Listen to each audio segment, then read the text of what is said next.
Welcome to Business of Design. Business of Design is the world's best business training for interior design professionals like you. The Business of Design podcast offers immediate, actionable strategies and a glimpse into some of the many field-tested, proven systems you can implement to transform your business and your life. After the show, head to businessofdesign.com and get started with the BOD 15-step project management strategy and 6 foundational programs. Together, they deliver the systems, procedures, and strategies you need to run a successful, highly profitable design business. There's no theory here. The complete BOD business model is yours through Business of Design membership. Business of Design. There's only one. And now, your BOD Advocate-in-Chief, Kimberly Selden. Well, hello, you fabulous interior design professional. We're so glad you're here. This is Business of Design, and we're having a really interesting conversation today with a lovely woman named Melissa Morris. We are going to talk about that propensity each of us has to kind of over-deliver.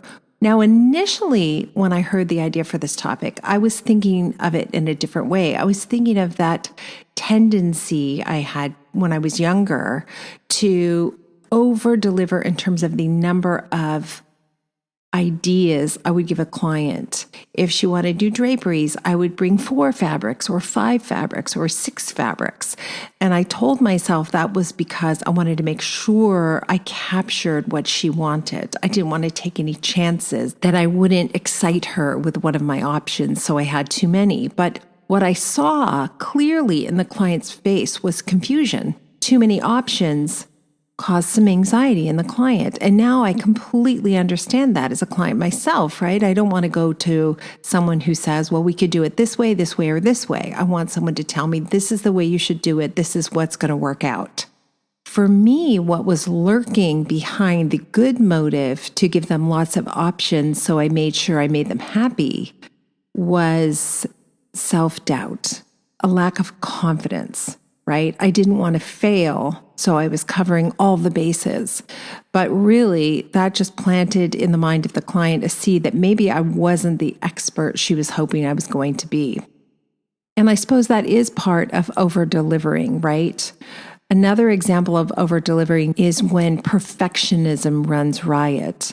You're working on a presentation, for example, or I'm working on a presentation, and I've got a lovely picture of the faucet I want to propose, but maybe there's a better picture of the faucet. Oh, maybe there's still another better picture of the faucet. And I go down these rabbit holes where I'm fine-tuning something that probably is good enough, if that makes sense. It's not that I want to do mediocre work, not at all. But there are times when I can over-deliver on a task that doesn't need to be over-delivered on.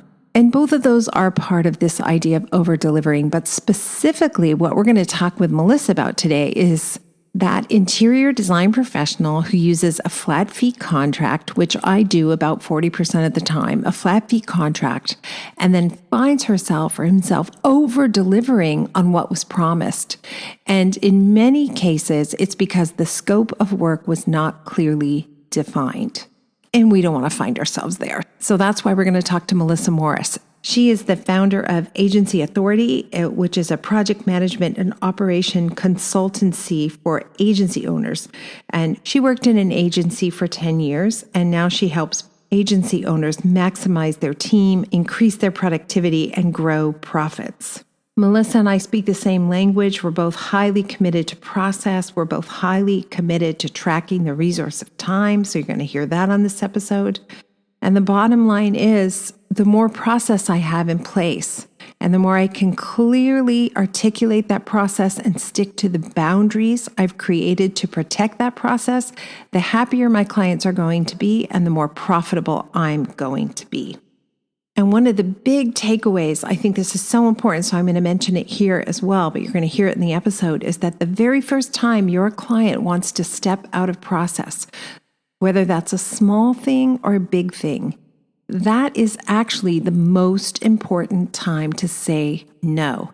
That's the hill you want to die on, because the minute you show yourself to be flexible around process, you will be negotiating over all kinds of procedures. And when it comes to a showdown between you and client around operational matters, In that equation, you're the only person who has experience running an interior design firm and running interior design projects. So you have to take the lead. Oh, good stuff. And we've got more good stuff coming your way because right now, Cheryl Horn is going to join me for some quick announcements, and then we are going to jump into the show. Did I already say we're glad you're here? Because we really are.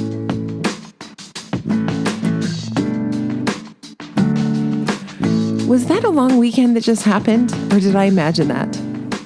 It was a nice one too, at least here. You're still in California before you hit the road this week, right? But we had really nice weather. It felt like, a little bit of a taste of summer at least. You guys, you took the kids swimming. It was too cold here. I need to go back to Toronto to get warm. Like, what is happening? It's been really cold here. I can't say I was in the pool for long. I'm kind of wimpy with that, but like my kids spend hours in there regardless of temperature. So that's the best thing. If I were a grandmother, I think I would want a pool. I think that's like just a magnet for the grandkids to come over. I have grand dogs, which I've been babysitting. They might like a pool too, though. No, they sink like stones. It's terrifying. They're bulldogs, right? A Frenchie and an English. Yeah. The English just drops like a rock. It's the scariest thing. When he was little, we were in Palm Springs, and he just plunged to the bottom of the pool. It was terrifying. I've always had labs and retrievers, so it's keeping them like out of the pool. That's the problem. Oh, yeah. All right. Well, we don't have any problems at Business of Design, which is good. It's all smooth sailing ahead. But what is going on? Well, coming up, I actually just added a new event to the calendar. You're headed back to Vegas in August. We haven't done summer market there before, but it's happening August 1st. You're going to be talking about recession-proof your business. When you were just there recently at High Point, that was sort of a topic that was requested. So they're bringing you back for the Las Vegas market to talk about that. Well, we hope it's going to be a talk that you don't need to apply things from immediately. But the fact of the matter is economies change, right? It gets softer, it gets firmer, it gets, more robust, it gets dynamic. So it's going to be all the things you need to do to make sure that you're not on a roller coaster when the economy does change. So yeah, okay. That's right. A lot of people are asking, do you think there's a recession? Is there a recession? I'm still busy, or things have slowed down. So does that mean there's a recession? And there are definitely things you want to do before you find yourself, too far down the road. Well, and I think based on current conversations and meetings with current members, people are already making decisions out of fear. Yeah. And I think it's about being prepared so that you're ready to make decisions when they need to happen, and you're not necessarily reacting before you need to. That's a really, really good point. So that's August 1st. August 1st, Las Vegas market, recession-proof your business. Okay, I'm excited about that. I think that the time is around 1:00, and those events are free, but they do like you to register in advance. You have to register. Okay. Yes, so link is on the website. You have to register both for market and the seminar itself. We always emphasize that when we do events with the markets, you're entering the market, even if you're just there for events, which most people are doing the whole show. But you do need to register separately for both. So make sure you've done that. And then October, we've got you going all over the place. Toronto, Santa Monica, and Winchester for the BOD 15 2-day intensive seminars. The specific dates for each, all are in October, but Toronto is October 4th and 5th, Santa Monica, October 11th and 12th, and then Winchester, October 25th and 26th. So we keep referring to it as sort of the boot camp version of the BOD 15, because you're going to go through the full 15 steps in those 2 days.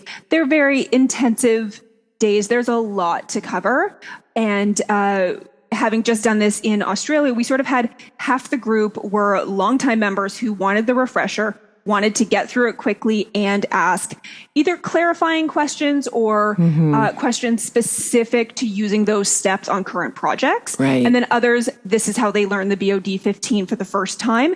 And it was a great group. And I know it worked really well for both. And what was fun too, several who were brand new wanted more information at the end about how to become a BOD boss member. And the process includes not only an application, but you have to have finished the BOD 15 because you have to be able to run your projects.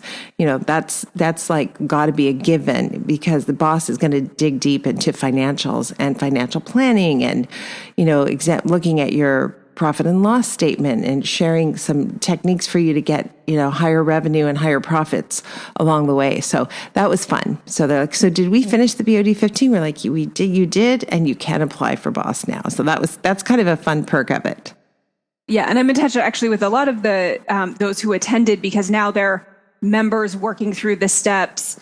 Cause it's nice to have the online access because then you can rewatch the steps as you're actually tackling those within a live project. That's super important. So registration is open on the website for all 3 locations.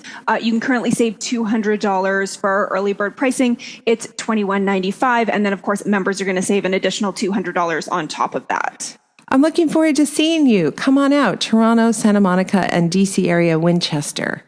Great cities to visit. Great cities to be able to work from, that's for sure.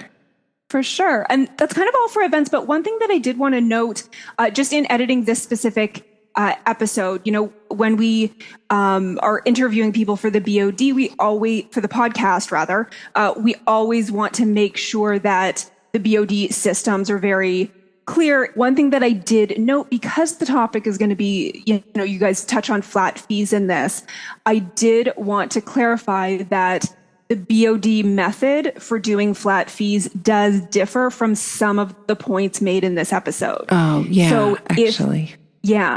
So within BOD membership, that's where you're going to learn the BOD 15. And our method for doing flat fees is really critical on having done and implemented the BOD 15. I really encourage you to go through the BOD 15 within membership. And then, of course, if you are doing flat fees versus hourly, we have a dedicated course as well as the flat fee contract within the BOD shop. And I know that, I would say implementing flat fees is probably one of the top reasons why you do one-on-one coaching calls as well, because I think especially if you've got staff, a lot of people, when you're doing flat fees, you get to a point in the project where suddenly you're not only working for free because you undercharged, but scope creep, things like that you're not accounting for in how you're running projects. And now you're paying staff to do a project that you're no longer getting paid for. So, and you're wondering why at the end of the year you're not making money, right? I'm so glad you brought that up because as she's talking, I'm thinking like, oh yeah, well we don't have that problem because of the method that we use. We don't have that problem. And I didn't want to keep interrupting her because of course Melissa is dealing with lots of people who don't have a method like ours. And she's dealing with people who run projects the way I used to years ago and thought I was going to lose my mind. So anyway, it's a great episode. She's wonderful. And I'm glad you brought that up. Our flat fee method will prevent you from having to go through most of those pain points.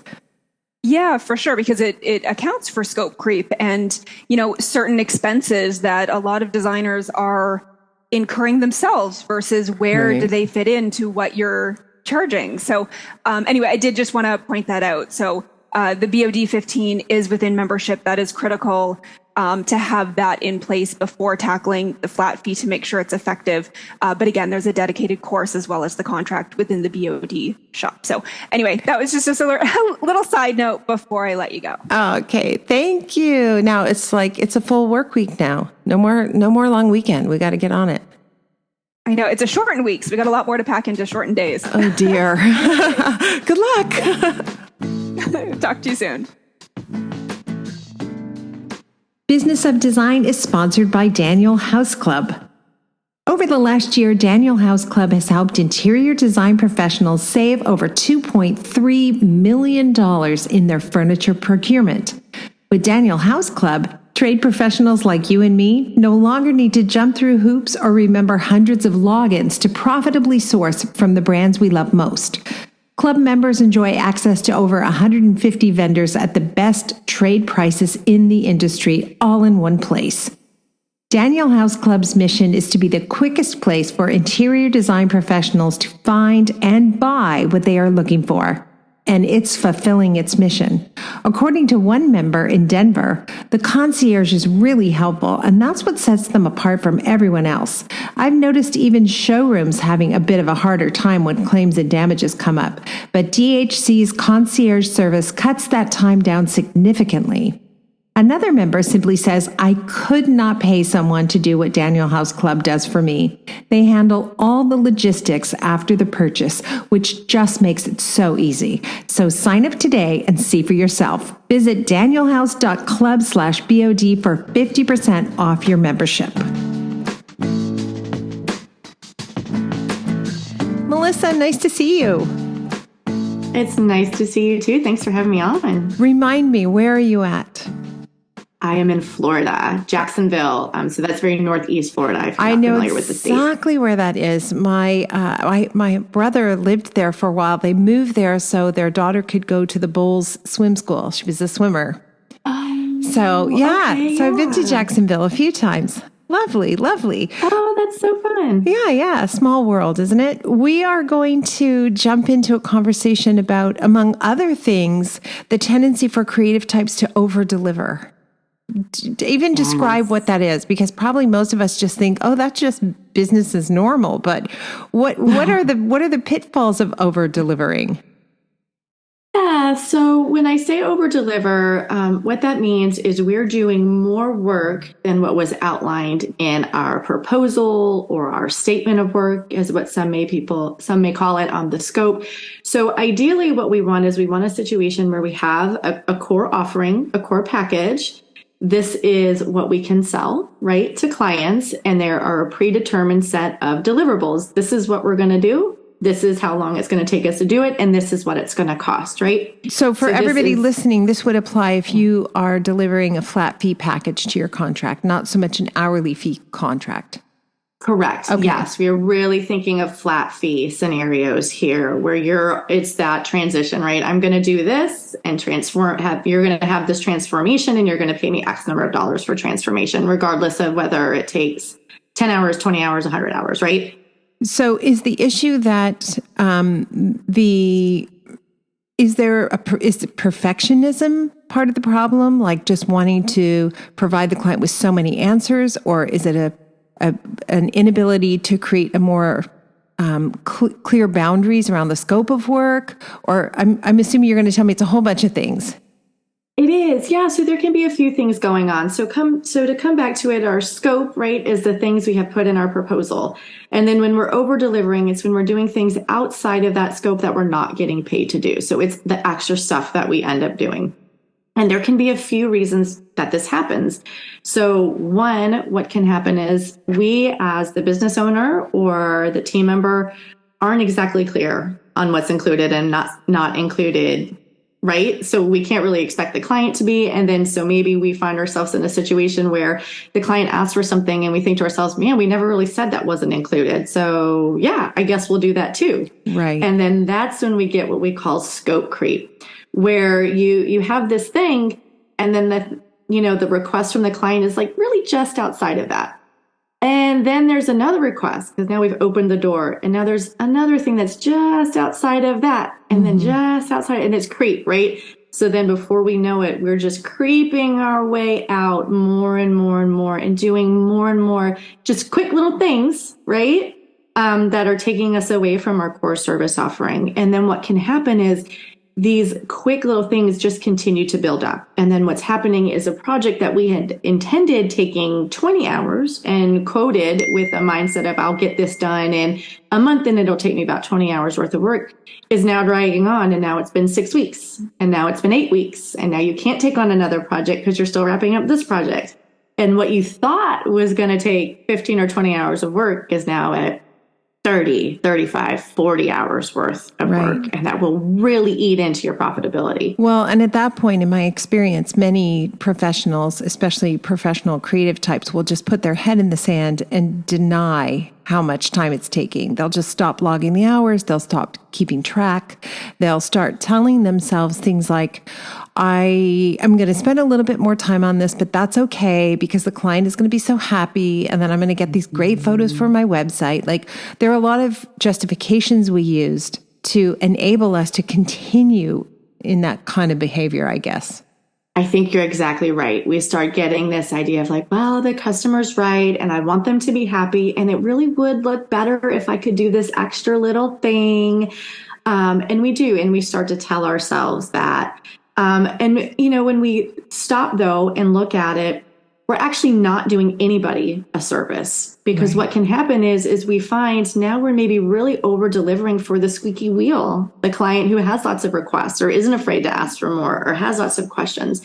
And then that really is draining your time and ability and creative energies for other clients as well. And whether we realize it or not.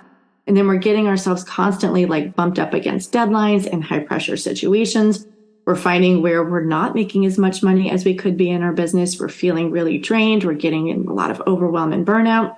And so really, when we look at the repercussions of that, but I just really want to give a great client experience, it's okay. We can see that when you really start to extrapolate that out and you look at the impact it can have across all clients and over an extended period of time, you're really not serving anybody. Right? And you hit the nail on the head too. The minute you start allowing those extras to go in uncharged, unbilled for, you open the door and there will be more requests. And at that point, it's hard to say no, because you've already set a precedent that extras are okay and you'll accommodate them and you're flexible, right? Which is dangerous, which is really dangerous. It is. This is, to unpack all the things at play in the scenario we're talking about would take a year, right? Because it could take a while. Yeah, because there are layers, as we've talked about. Absolutely. There's this idea that we haven't yet taken responsibility for making sure that scope of work is really nailed down and crystal clear. We sometimes don't take responsibility for saying no. That's extra. And being ready for the first request. I always find it's the first time that the client wants to step out of bounds that is the most important time to say no. I would agree with that. I would absolutely agree with that, because circling back to what you were commenting on before, once we set that precedent that we're going to say, sure thing, on that extra little request, it's going to get harder and harder to come back and say, okay, time out. That's actually not how we're going to do things. And what's really dangerous is now, not only have you set a precedent with that client, you're creating a precedent in yourself and in anybody who may be supporting you as the business owner, that this is okay to do with this other client too. Because when another client asks for one little thing, what are we going to do? We're going to compare it and say, wow, we did do that extra stuff for this other client, and we did do that extra project and that extra little thing. We really should do it for them too, to keep fairness, right, amongst our clients. So we're setting a lot of precedents when we go ahead and step outside of our scope of work. And I think, and in your experience, Melissa, would you agree that the overwhelm that's caused by not keeping a lid on the tasks you're supposed to be doing on behalf of clients actually then exacerbates the problem, because you have no time to go back and analyze. So you're on to the next job and the next job and the next job. And I never have thought I'm the smartest person in the room, but I found myself doing that kind of stuff for years before I went, wait a minute. Why didn't I change this years ago? I didn't change it because I was too busy. Yeah, that's a really great point. And I'm glad you brought that up, because you'll find yourself in a state of overwhelm, and you think to yourself, like, God, well, first you won't even realize how much extra work you're doing really for free, because you're so busy and you're trying to, just kind of stay ahead. Or even if you are realizing it, you think to yourself, well, let me just get through this project, right? Like, I've already set a bad precedent with this client. Like, this one's a lost cause. I'll do better for the next one. But it's all happening so quickly. And now you're tired, you're in burnout, you're coming back to thinking, what did I even promise I would give this person? Right. And then you do really get yourself in a situation where it gets increasingly difficult to put the lid back on. Right. What advice would you give someone who finds themselves in a new project and they're afraid of this? This has happened to them before. They've been in this situation before. And despite best efforts to keep a lid on the scope of work, this is going to happen. What's the best language they can use when a client makes a request that's extra? So first, I always like to take a step back here and say the easiest time to say no is before they've ever even asked. Yes. Right? So get really, really clear in your proposal and in your client onboarding about what they can expect on this is what's included. And I've actually found that sometimes what can be helpful is we'll often share what's included, but sometimes it can be helpful to also share a few things that are not included, just to really create that clarity, because us, we're the specialists, we're the experts. We really know the details. We understand how all these things work together, and our clients don't. And they're looking to us for that guidance in what this all entails and what all of this means. And so we can get really clear up front and set some really good expectations. And one of the things I notice too is I'll have a business owner and they'll say, well, I have it in my contract, but I just don't think anybody reads it and it gets lost. So then they feel guilty about holding that boundary. And so what happens is we get into the relationship with the client and the project has started. And now we feel guilty because we're like, maybe it wasn't really clear. Maybe I didn't emphasize it enough. Right. I didn't hold firm in the beginning and emphasize that enough. So that's why I really love proposals to have that statement of work, like a very specific bulleted list of this is what I'm going to do for you.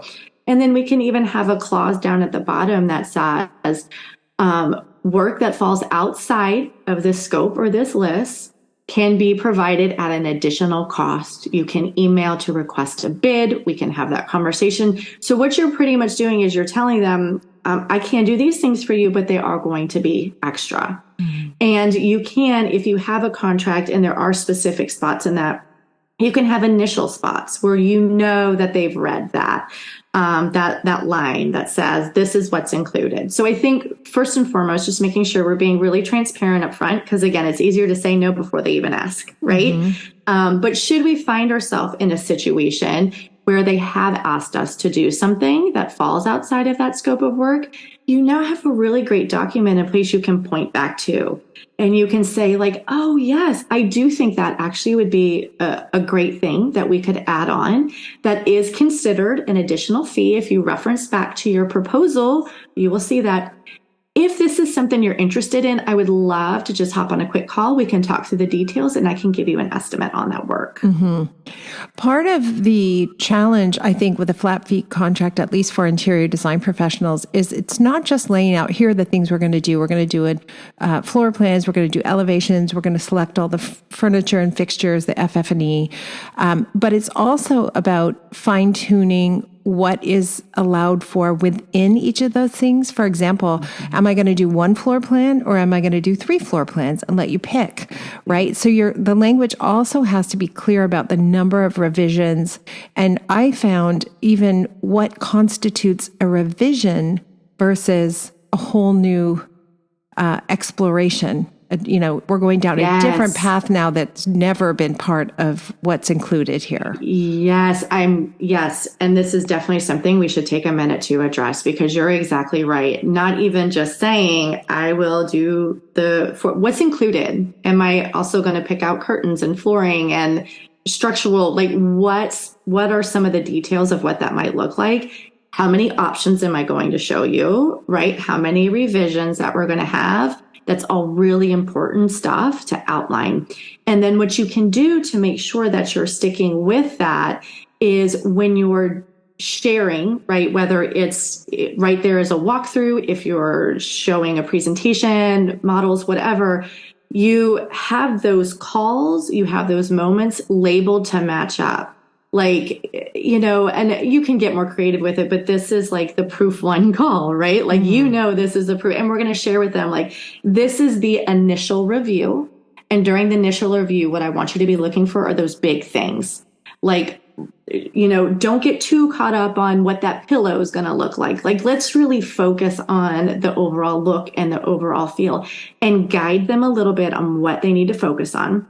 Because it's easy for a client to lock in on a small detail And then later they want to come back and say, well, actually, I didn't even want a door over there. And you're like, why am I just hearing about this? Right. So we want to make sure we're dialing in that, like, during this call, this is what I want you to look at. These are the things that we're going to walk away in agreement on, that we're going to move forward with. Then on our next call, we're going to talk more details. And on that call, we should figure out X, Y, and Z. So again, we're really just setting good expectations about what's going to happen on each step.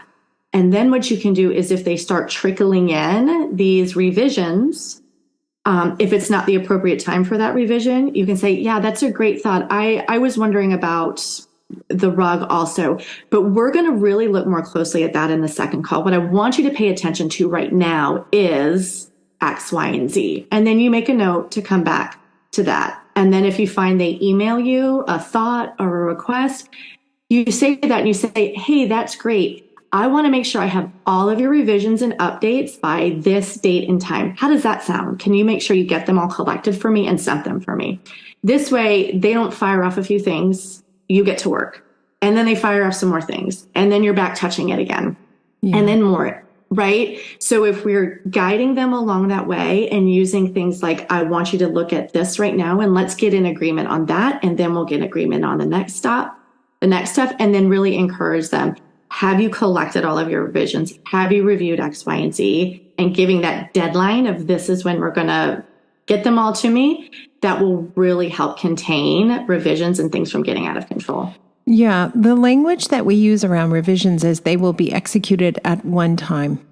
Perfect. So, and you know, we just make sure that if there's, to avoid exactly what you're talking about, that trickling in. No, we don't. Nobody has time for that. And I don't think projects are improved by trickling in details. I think projects are improved by complete and total concentration when you're together at that meeting. What happens there is really important. Yeah. And I think especially when you're looking at something as a design, like they're looking to you for that holistic look and feel. So they can, if they start piecemealing in feedback and you're trying to adjust and accommodate design and direction based on this, their feedback may start to kind of contradict itself, right? Or you're like, well, that doesn't really match this. And now you're feeling stuck as a designer. And that's when the project itself can start to kind of come off the rails a little bit. And then you're looking at it and you're like, how did this get here? And the client's like, this isn't what I envisioned. Right. And it's because you had been working off of maybe not complete or even accurate data, we'll call it, right? Being their revisions or feedback. That's why we're always saying if you have to be the lead on the project, at the point you start letting the client lead you around and bring you back and forth between your own process, it's never going to work. So you have to maintain control of the project. And that goes back again to state the rules of working together up front clearly. And everybody who is a Business of Design member or listens to the podcast knows, and I've been advocating for this since 2004, read your contract line by line. Don't let the client not read and understand something that you put in your contract. It's going to become critically important. And so when I'm on a job site and a client is asking me to increase the scope of work, I'll say, absolutely, happy to do it. I'll have the office send you an update about the fees for that. They're just it's just business as usual. Yeah, that happens all the time. Happy to do it. Part of my job, though, I think, is to insist, or at least let the client know I feel strongly certain aspects have to be part of the scope. You can't have, in at least in our world, an interior design world, you can't have the client say, I want you to do floor plans and I want you to pick all the FF&E, but I don't want to pay for elevations. Well, I can't do my job without elevations. So part of the scope has to be dictated by the design professional, and there's only so much room that there is to move. You know what I mean? In terms of what I'm willing to cut out of the scope of work. Yes, I think that is good. And as the expert, you're absolutely right. That's another boundary you need to hold with the client. And in that agreement is, no, these are the things we're definitely going to do. And then maybe these are the things that feel a little more optional, right? And these are things that we don't have to do, but these core pieces are the package. This is what's in there. And no, I'm not stripping it out, right? Like we talked about because before. we can't deliver what you need if we strip this apart. We can't strip this apart. And so say no before they can ask. This is what it entails to execute. And I always think too, it's good to remind them of, okay, this is your pain point. This is what we were trying to solve for you. This is what you're trying to accomplish. And I want to do the best job for you. And I know the best way to get this work done for you is to make sure we include elevation and floor plan, like in the pieces, and say, because these are all going to work together. And so these have to be done together. Yeah. And then those are the things that's the hill worth dying on. Right? I can't do the job without, I can't do the job with one hand tied behind my back. It won't work. And so that's the job I'm willing to walk away from. Can you touch on a little bit, Melissa, this idea that often creative professionals want to over deliver in terms of providing the client with options? They want to, show the client the depth and breadth of their knowledge, maybe. I have often found that that's actually hiding a lack of confidence. It's because it's very scary to say, this is what I think you should do. This is exactly the fabric you should use for your windows and none other, just this one, right? So can you talk about that tendency to try to do more than you need to, rather than just be the expert and say what you think the client should do? I think you're right. I think some of it maybe stems from some insecurity, that desire to really want them to be happy. There could be some scarcity stuff going on, like, oh, but what if I bring them this thing that I know is the right choice and they don't like it, or they don't trust my vision? And so they come at it from that space. And I will tell you, when you show up into the, client business owner relationship in that way, you are setting that project up for failure, because you have now passed the baton to the client and said, you're in charge. Tell me how this is going to look. Tell me how this is, what you want. And I can tell you, I know we all just want to give a really great client experience. And I will say the client wants an experience where they don't feel overwhelmed by decisions. Right. They have hired and paid you because this felt like something they needed help with, and they wanted your expert opinion, right? And I think too many options doesn't feel good, right? I mean, there's lots of studies that even say restaurants should have smaller menus. When you get I totally agree. Too many options, right? When you get too many options, you think, I don't know. And then there's a lot of waffling. There's a lot of indecision. Now they're going to go ask their friend. They're going to go ask their neighbor. Now you've got, their best friend, Katie, who's chiming in on the design, and this person who's chiming in. Nope. You need to come and you need to stand firm on what you think is the best option, or really limit it. Like, I see we can go with this way or this way, like A, B, C, stop. Stop there. Yeah, absolutely. You remind me, there's a restaurant in Paris that we love to go to. I hope it's still there. I haven't been to Paris in years, but I'd like to go, called Entrecôte de Boeuf. And we just happened to be walking by one day, and there was a couple sitting out on the sidewalk, and they said, if you haven't been here, you have to come and try it. And we're like, okay. So you go in, there's no menu. They only serve one thing. It's this beef dish, and it comes with French fries, and there's no personality. It is not charming. You sit down. They ask you if you want red or white wine. I can't even think of the words right now. Blanc or rouge. That's all they say. Blanc or rouge. Blanc. Okay. It's bad. The wine's not great. And then they throw down this beef and a mustard sauce with French fries on your plate, and it's divine. It's delicious. And about halfway through the meal, they come and throw seconds on your plate. They kind of top up your meal. And that's it. And I'm telling you, it is always packed all the time. Packed all the time. Anyway, sorry, but I digress. I'm talking about travel again, which is what happens to me. You mentioned, oh my God, what was it? It was so good. You mentioned, what were we talking about when you talked about Was it Katie's input? The neighbor Katie? Yes, that was it. Oh my God. I have learned even to just double down on revisions, right? Yeah. So when a client says, oh, maybe I want to see this, I will double down on my first choice and say, we could explore that. You do have one round of revisions coming with this contract. Yeah. But I would strongly urge you to stick with this plan, and here's why. And I find that that's true for, a drapery fabric. I don't know if I like that fabric. I know why you're saying that. But when you look at it in the context of everything else in the room, it is the piece that holds it all together. And I would hate to lose it. And then often because you portray that confidence, the client will go with your suggestion.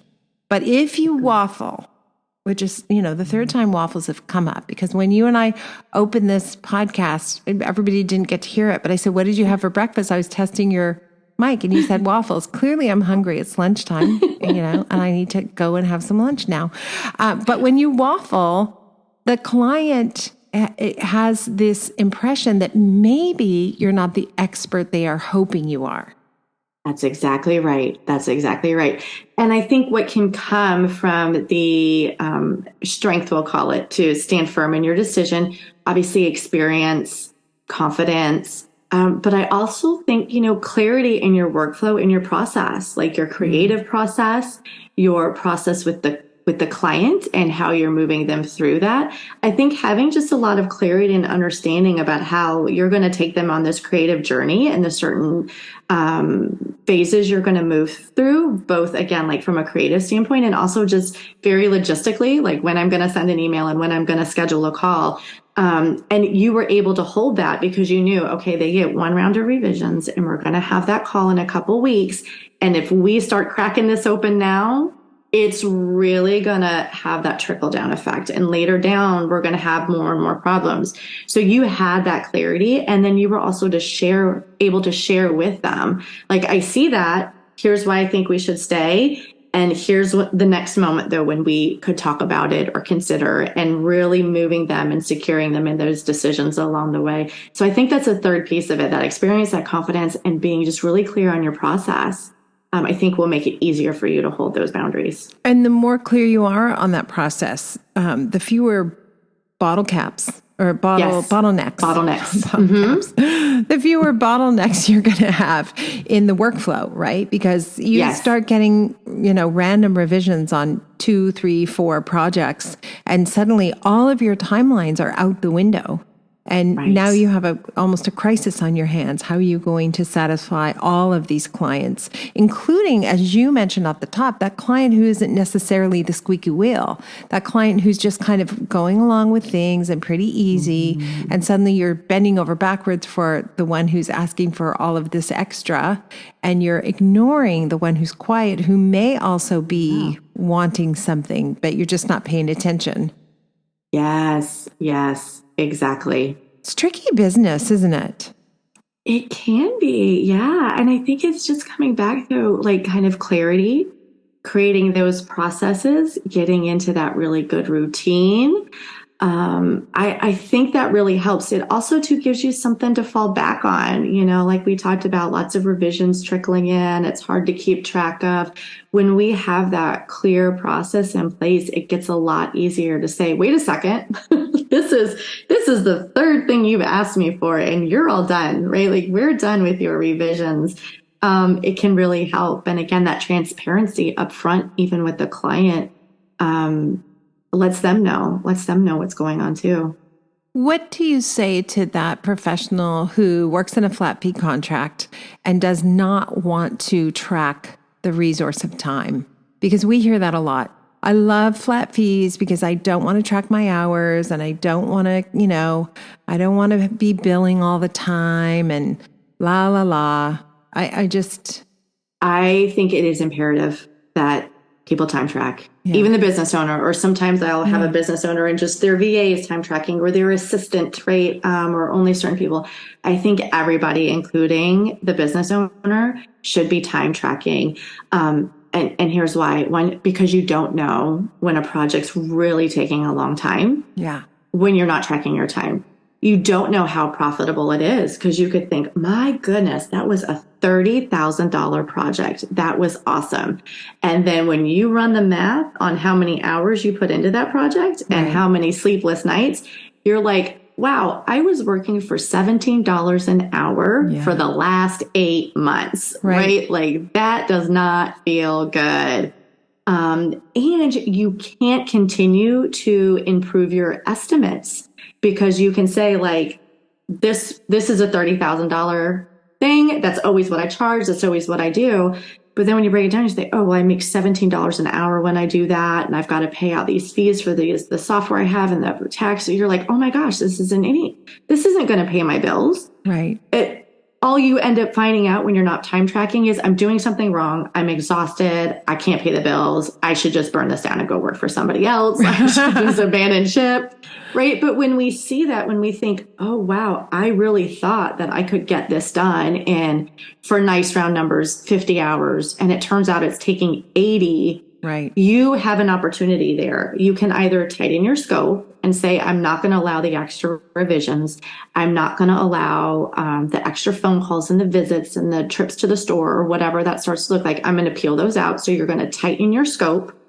Or you also might find you need to increase your rates. Yeah. And what you thought was a $30,000 project maybe actually needs to be a $40,000 project. Or a $60,000 or project. 60, right? Like wherever that falls. But you can't make educated decisions about what to charge your clients and what should be included in your scope of work until you track your time. Right. Yeah. Such good advice.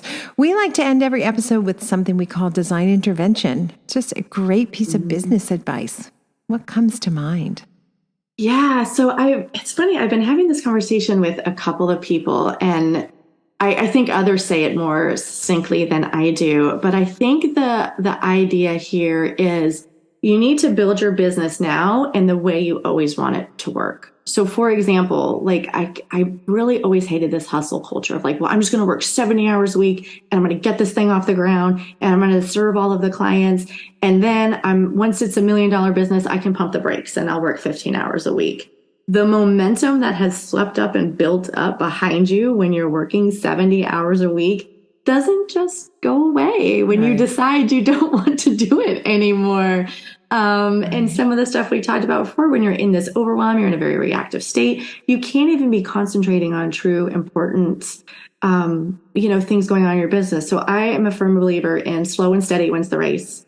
And that doesn't mean, we have to take 10 years, but it also means let's not expect it to happen overnight. Slow and steady, sustainable is like the name of the game when it comes to business. Yeah. I had somebody recently say one bird at a time. It was a book. It was an example from a book, and the father had told its son who had delayed doing his summer homework project to write about one bird every single day over the summer holidays. The dad said, one bird at a time. One bird at a time. Yeah, that's how you're going to get that done. One bird at a time. Such good advice, Melissa. Thank you so much. Oh, thank you so much. I enjoyed our conversation. Now let's go get some food, right? I know, right? Waffles. Thanks for listening and supporting the BOD mission to improve the industry one design business at a time. If you're ready to implement an exact business model for running a streamlined, profitable business, field tested by thousands of design professionals around the world, head to businessofdesign.com and get started today. It's time to dramatically improve your business and transform your life.